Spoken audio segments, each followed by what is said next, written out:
Hello, everyone, and welcome to another edition of Real Estate Realities with the Rebel Broker. My name's Robert Whitelaw, and I am the Rebel Broker, licensed real estate broker right here in California, member of the National Association of Realtors. But please, don't hold that against me. Once again, coming at you with some interesting news. We've got some data from the National Association of Homebuilders. Why do we care about the National Association of Homebuilders? Because they build the homes. And that is going to play into inventory. And of course, from the last show, you know the big number right now is inventory. Now, inventory, of course, has been a huge deal for us for a long time. We've been too short on inventory given the level of demand. Things now have sort of switched up a little bit. We have some interesting dynamics in the marketplace. We did see a huge drop from the already low inventory numbers without the huge drop in number of buyers. So the net result was far more buyers for each property that's up for sale. So a number that comes out on a regular basis from the National Association of Homebuyers is their confidence. This is supposed to be a number that tells us how confident they are about the market coming up in the near to semi-long term. So in the 6 month to 1 year time frame, right? Because that's sort of the window of time they operate in. From the time they decide they want to do a project to the time it's done and they're selling properties, we're usually talking, now of course that can stretch out a little bit depending on where in the country they're doing it, but usually we're talking about a year-long window or less, sometimes a little longer. In my area, sometimes it can take longer getting permits and doing other types of things. But right now, what we're seeing is that sort of time frame. And what this number tells us is how confident are they in this process. And the reason why we care about their confidence is it indicates their willingness to take on new projects, how aggressively they're going to be shooting for more projects in different markets. And I think we can pretty easily explain why we've seen this increase. What we're seeing here isn't just an increase, it's actually the highest it's ever been. Builder confidence increased to 78 in August, and that ties the record high of all time. Now, we're going to talk about ways you can smartly consume this piece of data. And I'll tell you what that means in a minute as well. But what we can take from this is that just from July, so month to month, from July to August, it went from 72 to 78, which ties the highest ever. But this is a measurement of what they think is going to happen with the economy, but specifically what they think is going to happen on how the economy affects real estate, right? They're in the business of selling homes.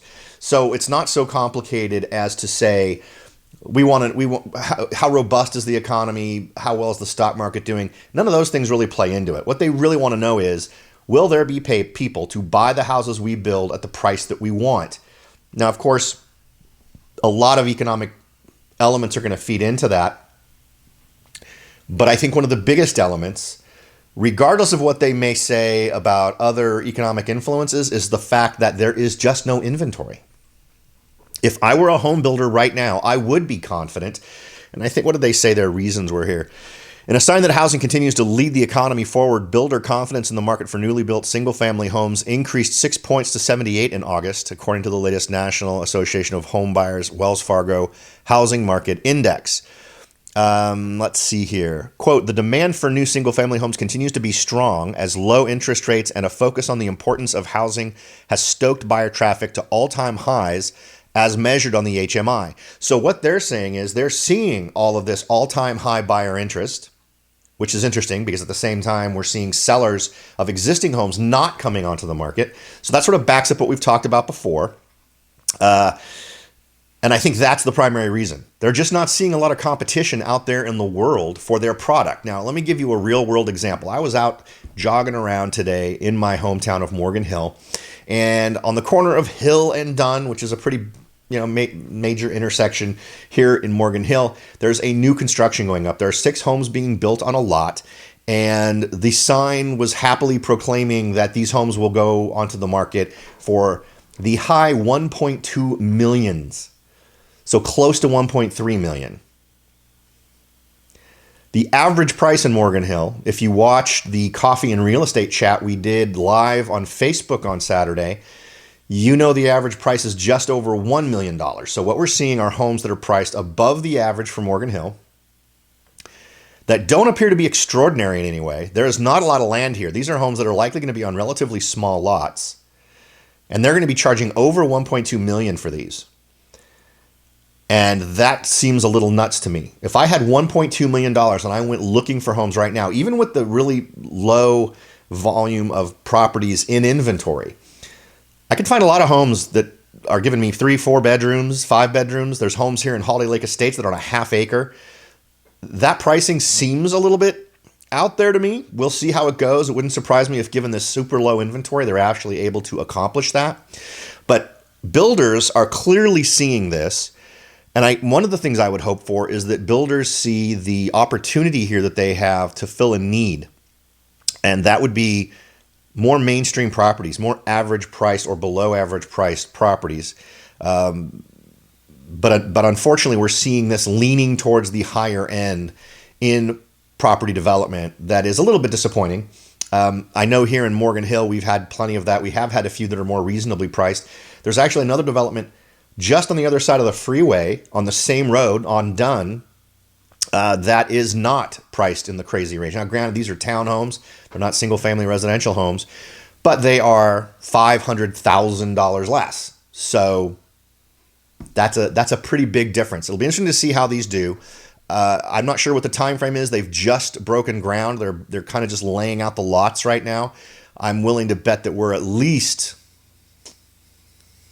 probably right around January is when we'll start to see these properties come on the market. So the timing might be pretty good for them in terms of just when folks start to come out and when things start to happen. But if at the same time we see a increase in the number of sellers joining the market or a drop in the restrictions relating to COVID, that could present some competition for them that they may not have considered. So in looking at this particular stat, the other part I want you to keep in mind is understanding the realities on the ground. We've talked about this before. This is a number we've covered frequently on the show.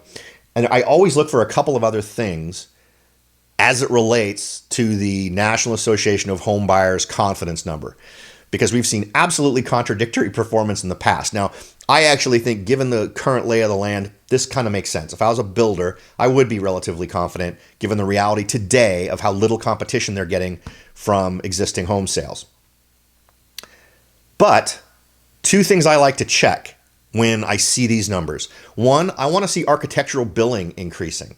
Architectural billing indicates that people are getting homes designed. People are getting homes put together to build in a certain location, right? I want to see increase in permits. I want to see increases in lumber consumption.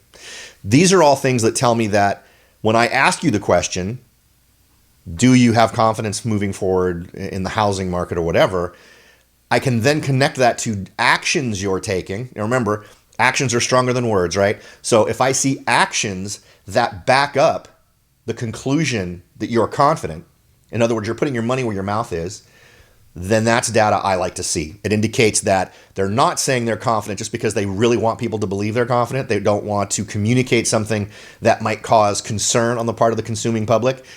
They're actually saying it because, yeah, you know what, we really are confident. This is a situation where we're going to move forward. And you can see all of these things they're doing that indicate that they really are confident. So take a look in your local markets and see if you're seeing a reflection in this. I'd love to hear from listeners. What are you seeing in terms of construction? When you see new construction going up and they're giving you that data of here's how much these homes will cost when they're done, where are they on the average for your community? And if you'd like to look up the average for your community, one easy way to do it is to go up on Google, type in market analysis, name of your city, and then look for a link to Zillow/market something/ the name of your city. And that usually has a pretty good average price number for your market that goes month by month. So you can see not only how the average price has been performing over the last few years, but you can also see where your average price is right now. All right, folks.